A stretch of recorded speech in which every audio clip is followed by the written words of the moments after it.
Dr Philippe Basabose, akaba yaravukiye anakurira mu Rwanda, atuye muri Canada kuva mu 1999.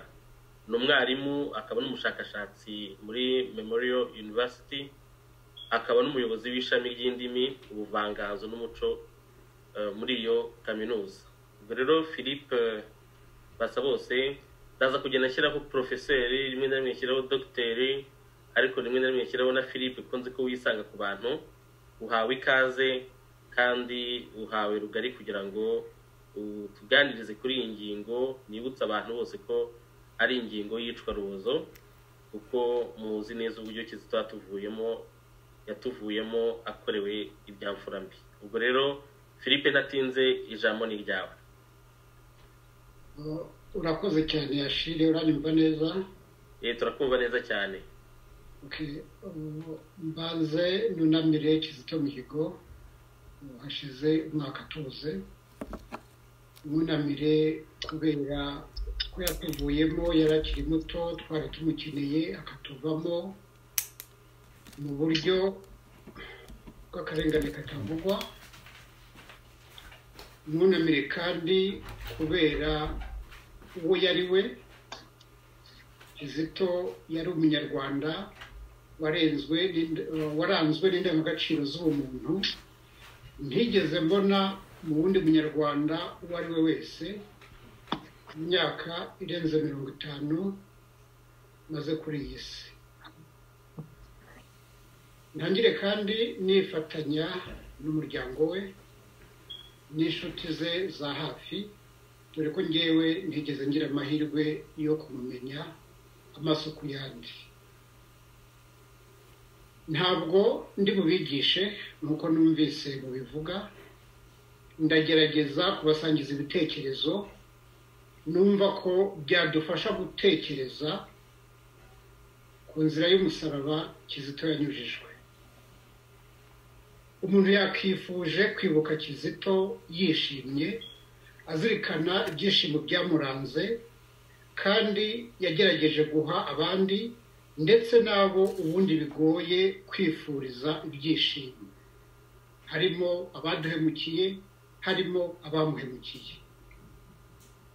Ariko ntitwakwibuka Kizito mu byishimo gusa ngo twibagirwe akarengane katavugwa yagiriwe kugeza naho yamburwa ubuzima. Kudaha umwanya ku karengane byaba kubeshya abamwivuganye n'ababigizemo uruhare bose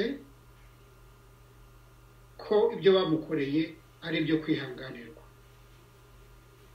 Byaba rero mbabwira ko nubwo Kizito yaranzwe n'ibyishimo, nubwo yaranzwe no gusabana n'abantu, kuvuga ibyiza byamuranze gusa mu kumwibuka tukiyibagiza akarengane yakorewe, byaba ari ukwirengagiza ibintu turiho tubamo twanabayemo igihe kirekire.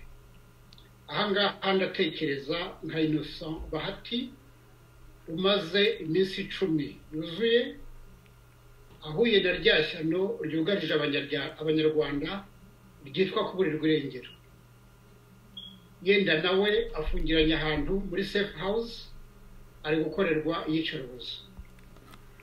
Ndatekereza Madamu Idamange ejo bundi wagabweho igitero cyo kumuta muri yombi, nyuma y'iminsi mike yari amaze gwitotezwa kugeza naho akorerwa ibikorwa ubundi bikorwa n'ibyihebe byo kumufatira umwana h'ingwate. Nyuma yo gutangaza ko yabwiwe na Edouard Bamporiki na Dani Munyuza ko afite amahitamo hagati y'ibintu bibiri: kwemera guceceka akagororerwa, cyangwa se gukomeza kuvuga akicwa. Icyo cyo kumwica gisa nkaho ari cyo cyageragejwe. Igihe.com cyanditse kuri Twitter ko nyuma yo kuvuga amagambo asebya umukuru w'igihugu amaze gupfa yiyahuye. Nyuma cyaje guhindura kivuga ko yatawe muri yombi. Keretse niba hari byancitse, ntabwo nigeze mbona Igihe.com bavuga ko hari uwakoresheje izina ryabo akabika idamange, uko yapfuye nyuma akazuka agatabwa muri yombi ni amayobera adahishe byinshi. Aka kagasigaye ndaza kubigarukaho. Tukamaranye igihe, hari intimba nyinshi zituri ku mutima duterwa n'abadahwema kutubwira ko baturokoye, nubwo ndahakana koko ko baturokoye, ariko ntibahweme kutwica. Aho mbona igishya ngewe ni hano, ni uko guceceka tutakibishoboye. Guceceka hari benshi bimaze kunanira, hari n'abandi benshi bizagenda birushaho kunanira. Ntimuzashira amanga ngo mukomeze kutwicira abantu b'inzirakarengane, kandi niyo baba hari ibyaha bakoze, igihano cy'urupfu nimwe mwagikuyeho. Ibyo ariko ni byiza, nta kibazo mbifiteho. Ngo hanyuma twebwe tugume mu isoni, tugume mu bwoba butagira iherezo bwo kubyamagana. Mwatuvukije benshi turaceceka. Mutwara Kizito muzi ko ari irindi zina gusa mwongeye kuri lisiti. Icyo mutamenye ni uko Kizito atari umuziranenge gusa, ahubwo ari ikimenyetso cy'ubuziranenge, ko yari icyo abanyarwanda twese dukeneye: amahoro, urukundo, kubana, koroherana, kurenga ibidutandukanya tukarangamira ibiduhuza n'ibindi byinshi. Ibi byose mwari mubizi ko ari byo ashyize imbere, ariko mwe mwashatse kumukoresha mu byanyu bitandukanye n'izo ndangagaciro. Yarabibangiye, nicyo mwamujijije. Muri iki kiganiro nk'uko nabivuze, sinje gutanga isomo ku iyicarubozo, ntabwo ndi umukriminologe. N'igihe Kizito yicwa ntabwo nari mu Rwanda, ariko byinshi byamubayeho yarabivuze, yasize abyanditse.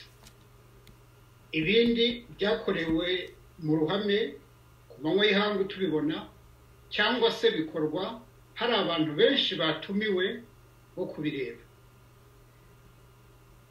Icyo ngamije ni ukuvuga urupfu rwadutwaye Kizito mu mazina yarwo. Ntabwo tuzahora duhisha ibyo mudukorera ku mugaragaro, ndetse ku buryo umuntu yakwibaza niba atari uburyo bwo gushaka kuduhahamura.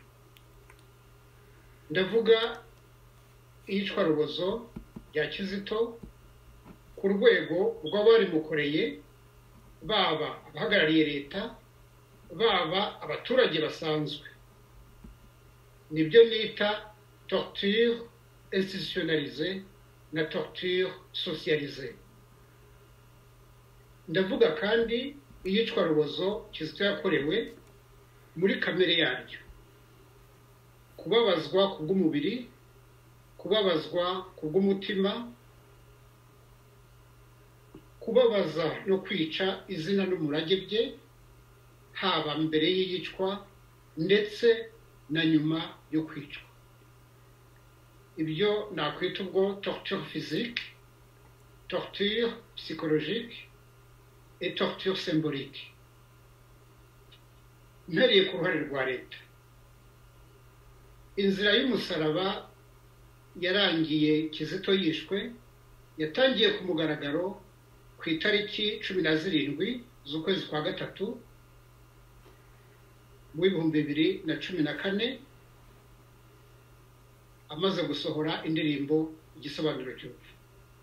Nibura ibyo twabonye ku mugaragaro, muribuka ko ari bwo Perezida Kagame mu muhango wa gisirikare waberaga igishari yamutanze avuga ati: nge ntabwo ndi umuririmbyi ushimisha abanzi b'igihugu. ariko ikindi Kizito yagaragaje ni uko yari amaze igihe bamwinginga ngo ajye muri FPR abakorere, akabahakanira ababwira ko afite intego zo gutanga umusanzu we wo kubaka igihugu nk'umuhanzi ushyize imbere kwigisha amahoro, imbabazi, ubumwe n'ubwiyunge. Amaze gutangwa, ibyakurikiyeho byose ni inzego z'ubutegetsi zabikoze.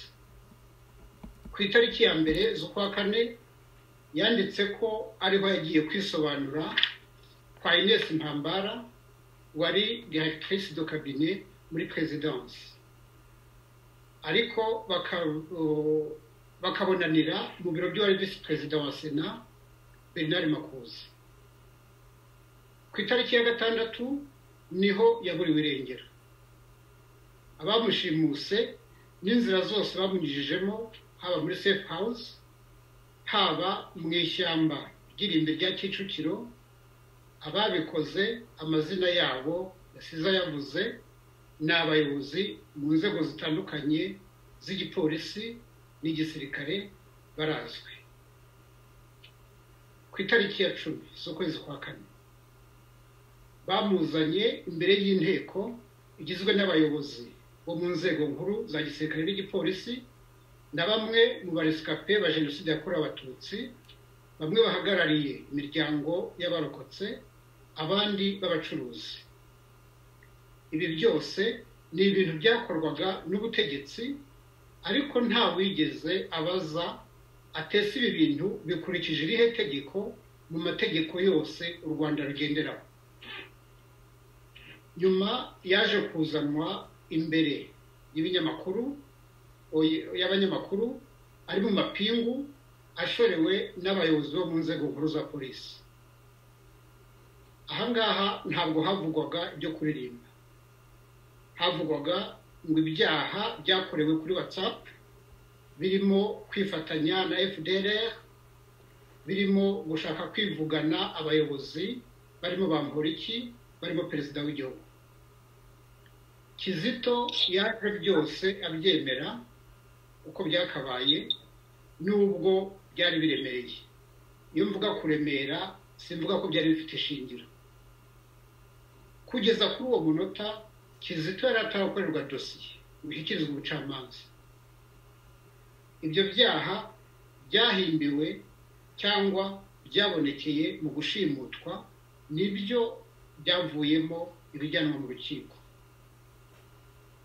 Kizito akoreshwa defile imbere y'abanyamakuru ashinjwa kwifatanya na FDLR. Naribajije, yewe nanabajije n'abantu bari hafi yanjye, ndabaza ntese amateka y'u Rwanda ko tuyazi, Kizito nakwita un allié naturel wa FPR, nkaba namwita un ennemi naturel wa FDLR urebye amateka yanyuzemo? Abaye gute un allié wa FDLR ufata gahunda zo kwica Bamporiki no kwica Kagame? Nta plan n'imwe urukiko rwigeze rugaragaza yo kwica Bamporiki cyangwa Kagame. Nta ntwaro zigeze zifatanwa Kizito. Nyamara ibyaha barabimuhamije, arafungwa kugeza igihe yagiriwe imbabazi, nabyo muri context ya geopolitique internationale tuzi. Aha naho negociation zose zabaye n'abategetsi bazikoze barazwi. Yongera gufatwa, abanyarwanda bakabwirwa ko yafashwe ashaka gutoroka asanga abarwanya igihugu. Twarabikurikiye byose. Twabwiye ko yapfuye yiyahuriye muri station ya polisi. Byose ni ubutegetsi bwabikoraga, bwabitubwiraga. Noneho njye ku ruhare rw'abaturage basanzwe. Uretse bamwe mu barescape bari muri ya nteko yaberetswe Kizito akuwe muri safe house, abaturage basanzwe ku nzego zitandukanye, haba mu binyamakuru bisanzwe, haba ku mbuga nkoranyambaga, haba ku magroupe internet, ku buryo bumwe cyangwa ubundi bagize uruhare mu nzira y'umusaraba ya Kizito, n'abatatinyutse gusubiramo no gusobanura ibirego by'uko Kizito yashakaga kwivugana abayobozi bamushakiye bitari no muri dosiye ye y'urubanza.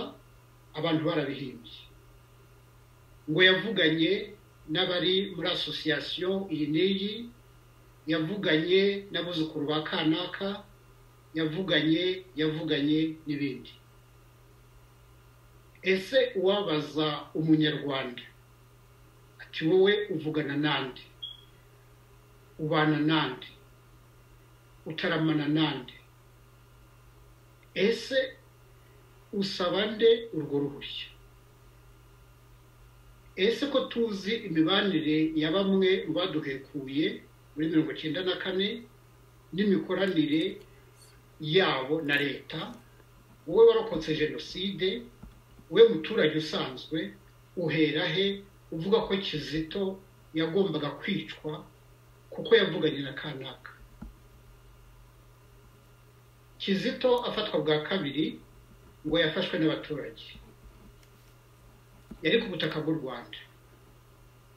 Nta manda tuzi kugeza ubu yari yaratanzwe yo kumushakisha no kumufata.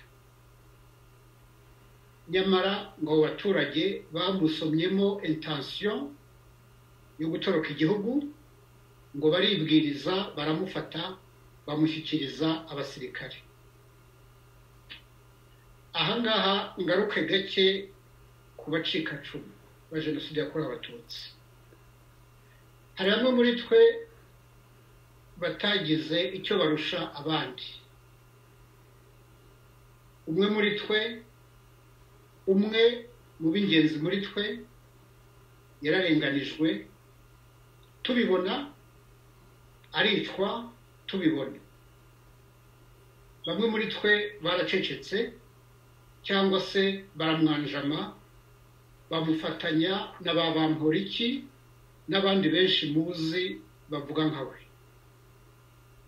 Abagerageje kumwumva, kumugirira impuhwe no kumuririra, abagerageje gukuza umurage we, mwarabatoteje, mubita amazina, mutoteza ababo, mubagira abanyabyaha, yenda kugira ngo bigabanye inkomanga ku mutima mwaterwaga n'ubuhemu mwagize, yenda ngo bibaheshe amanota mu bagambaniye, mu batanze, mu bishe Kizito. Kizito yakorewe ubuhe bwoko bw'iyicarubozo? Yakorewe iyicarubozo ababazwa ku bw'umubiri. Ibibera muri safe house mu Rwanda, ibibera mu magereza mu Rwanda, abanyarwanda babinyuzemo barabivuga henshi hatandukanye, nta mpamvu yo kubitindaho. Uwavuga ko ntaho yigeze abyumva yaba yirengagije. Ibya nyuma mperuka kumva ndetse byanagora uwo ari we wese kubihakana, ni ibikubiye mu rwandiko uwitwa Christopher Kayumba aherutse kwandikira Perezida Kagame amubwira ibibazo byinshi biri mu Rwanda uyu munsi. Kizito we noneho yaranabyiyandikiye, si amabwire. Kizito yashyizweho inkeke nakwita torture psychologique. Asezeranywa kwicwa, abimarana imyaka 6 yose. Mutekereze umunsi nijoro yamaze mu irimbi rya Kicukiro. Mutekereze amagambo yagiye abwirwa. Inès Mpambara ati si tu ne fais pas ceci tu es mort. Dani Munyuza ati niwongera tuzongera kubona amahirwe yo gufungwa, n'ibindi byinshi. mutekereze mu bantu muzi bapfuye bishwe ntimuri bubone benshi babanye n'urupfu imyaka 6 kugeza barubonye nk'uko barusezeranijwe. Kizito kandi yakorewe torture nise symbolique nubwo nayo ifite dimension psychologique. Yangishijwe abe, yangishwa abamukundaga, ahindurwa umunyabyaha, ahindurwa ruvumwa ari inzirakarengane. Ibihangano bye biracibwa mu Rwanda, abuzwa gukora ku buryo bumutesha agaciro, agatumirwa ariko ku munota wa nyuma bakamukorera nka bya bindi abana bakora bita kumwaza, bakamubwira ngo twasanze utari bube kuri gahunda, kandi yari amaze iminsi ari kuri iyo gahunda yarayiteguye. Naho Kizito ashyinguriwe nta mahwemo yahawe ngo aruhuke, ahubwo mu kugerageza gusobanura iyicwa rye barahagurutse bakomeza kumwubakira isura imugira umwanzi wagombaga kwicwa. Aho abantu bakangukiye amaze gupfa bakabona uwo yari we nyakuri n'agaciro yari afitiye abanyarwanda n'ibyiza yabifurizaga, hatangiye ikintu cya concurrence n'ayo majwi yamurataga cyo gushaka kwica izina rye burundu. Hakitwazwa ibintu byinshi harimo ngo icyo abamukoresha. Ese ko muzi ko yapfuye azize ko yanze ko bumukoresha, kuki mumuziza abashaka kumukoresha kandi mubizi kurusha abandi bose ko atari umuntu ukoreshwa? Niba se mubishoboye, uretse ko nta autorité morale yatuma mubishobora kuko nyine yari mwamwishe, niba mubishoboye mwarwanye nabo bamukoresha aho kurwana n'izina rye kandi atakiriho.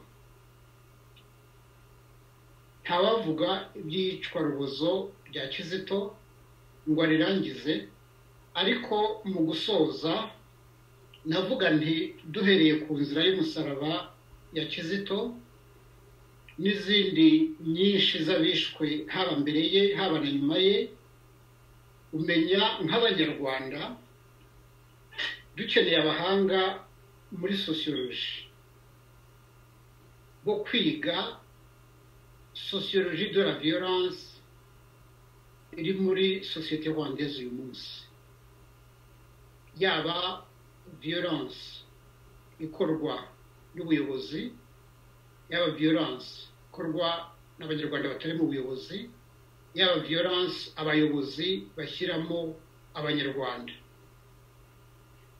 Suko ari umwihariko w'ubutegetsi buriho uyu munsi. Violence twarayibonye mu ngoma zabanjirije ya FPR. Ingoma zose zabanjirije FPR zagiye zitwaza amoko, zitwaza uturere, bigeze muri 1994 biba agahebuzo, biba itsembabwoko. Ariko muri imyaka isaga 30 ya nyuma ya jenoside hari byinshi byabaye nabyo bikeneye abahanga bo kubyiga. Ni gute umukuru w'igihugu atanga umuntu nta cyaha aregwa, inzego z'umutekano, ubucamanza, ubuyobozi bwa gisivili bose bagahaguruka bakamushakira ibyaha, bakabimushinja, no muri uko kubimushinja amategeko akirengagizwa, bikarangira yishwe. Uyu munsi bikaba, ejo bikaba, ejo bundi bikaba, abantu mu buyobozi ntibagire inama ngo bavuge bati nyamara ibi bintu ni bibi, nimureke tubihagarike. Cyangwa se umuntu akanishwa gusa nta n'ikinamico ry'ubutabera ryabaye. uyu munsi akaba Kabera, ejo akaba Rwisereka, ejo bundi akaba Rwigara, ejo bundi buriya akaba Rwabukamba, undi munsi akaba Gasakure, n'abandi ndashobora kurondora. Abanyarwanda tumaze kugezwa ahantu umuntu amenya ko hari uwapfuye, ntabaze atese yapfuye ate, ahubwo akabaza ngo ese bamuhoye iki, ese bamwishe bate. Koko murumva tutageze kure?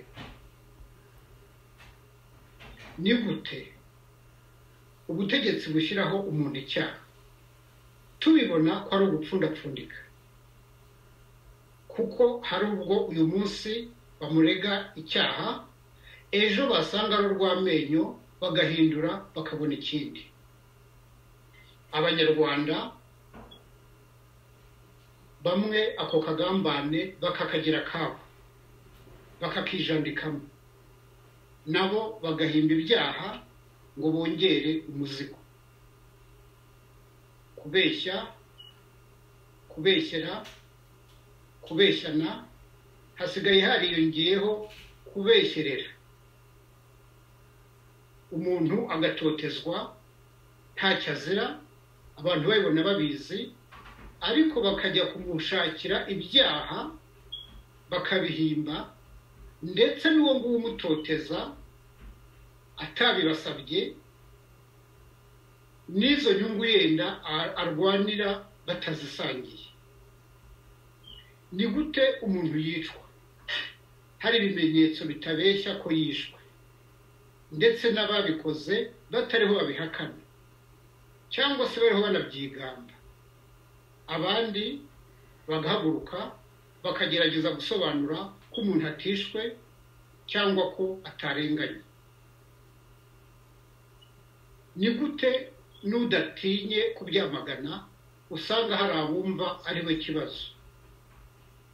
Umuntu akakubwira ngo ariko ubundi ko wacishaga make byagenze gute? Wamubwira utese ntubona amahano yakorewe Kizito, akakubwira ngo ese ni uwa mbere,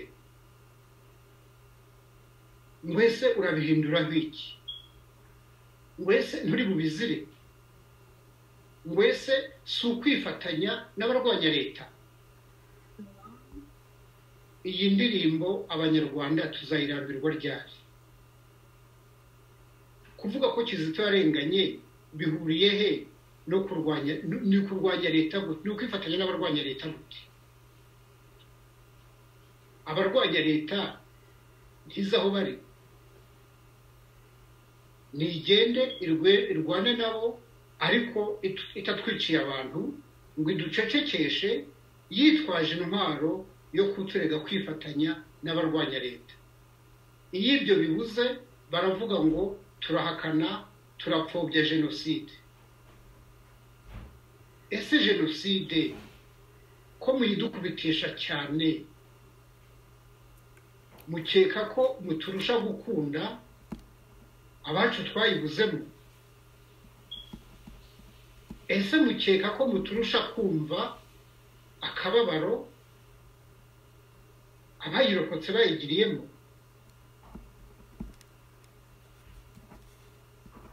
Mu kurangiza navuga nti umuntu wese wagize uruhare mu itoterwa rya Kizito n'iyicwa rye, aha ntimunyumve nabi, ndabizi ko abantu bose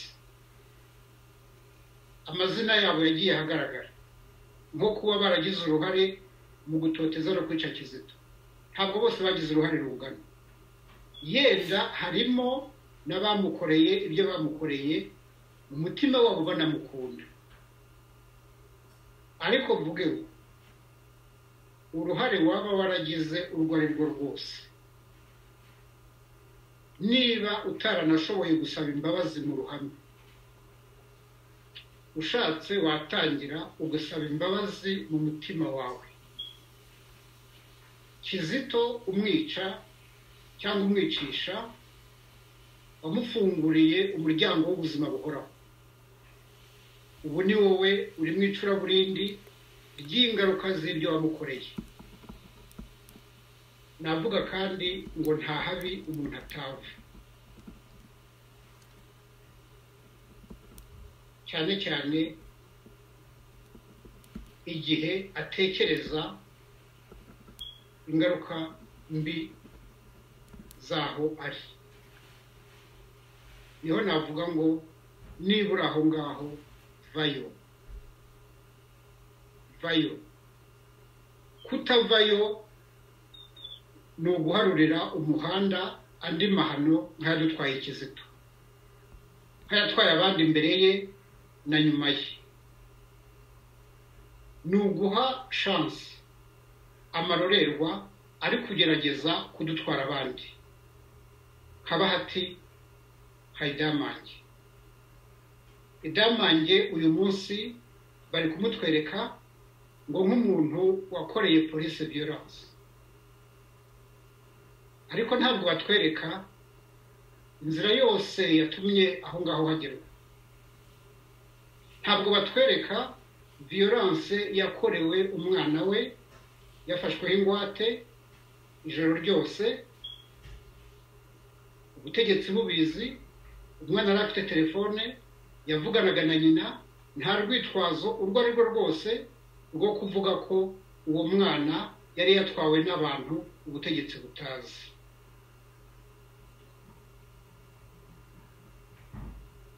Ikindi kandi nasorezaho, ndabizi iyo hari ugize icyo mutishimiye murareba hirya no hino iruhande yanyu mugatoteza abantu. Uyu munsi uwo mutoteza ngo Filipo yavuze bibabarweho ntibimbarweho. Ikibazo si ukuvuga, ikibazo ni amahano adukorerwa tutagishoboye kwihanganira. Abantu benshi bavuze kuri Kizito uburyo bagiye bamumenya, haba bamumenye directement cyangwa nyuma amaze gupfa. Nanjye Kizito namumenye indirectement mpereye ku ndirimbo ze, hanyuma nyuma atangiye akaga ke bamufata bwa mbere, ariko biza kurushaho bamufashe bwa kabiri akanicwa. Icyo gihe ho nabaye nkuba akho ku bintu bye, namaze nibura nk'amezi 3 yuzuye nta yindi ndirimbo nimwe ingera mu gutwi uretse indirimbo za Kizito. Aho igitabo cye gisohokeye cyabanje gusohoka version electronique, mpita nkigura ndasoma, abana bahoze banseka kuko nafataga udupassage twose nakunze nkadukoporora kuri ordinateur. Baranseka bati none se papa ko byose uri kubikoporora nanone bimaze iki? Nuko ariko version papier ije narongeye ndagisoma, naho ndasurinya na nyuma nagiye nsubira kugisoma, ku buryo buri tariki 17 z'ukwezi kuva Kizito yapfa nafataga umwanya ngashaka ikintu postinga kuri Facebook kivuye mu gitabo cye cyangwa se kivuye mu ndirimbo ze.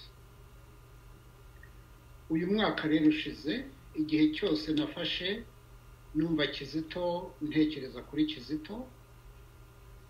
Burya buri muntu mu byo akora hari ikintu nakwita ressort kidukoresha. Hari ibyo twifuza, hari ibyo tugamije dutumbereye, hari ibyo dutinya. Ibyo bitatu principalement, yenda si byo byonyine. Kureba Kizito nkareba parcours ye, nkareba ubutwari yagize ku bibazo by'abanyarwanda, nkareba parcours ye nk'umukirisitu,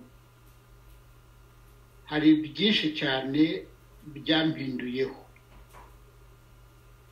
Nemera ko umuntu atabaho ngo be akoze une fois pour toutes, turikora buri munota. Ni bya philosophe bavuga ko l'homme est un projet. est un devenir. Parcours ya Kizito hari horizon yampaye dans mon devenir.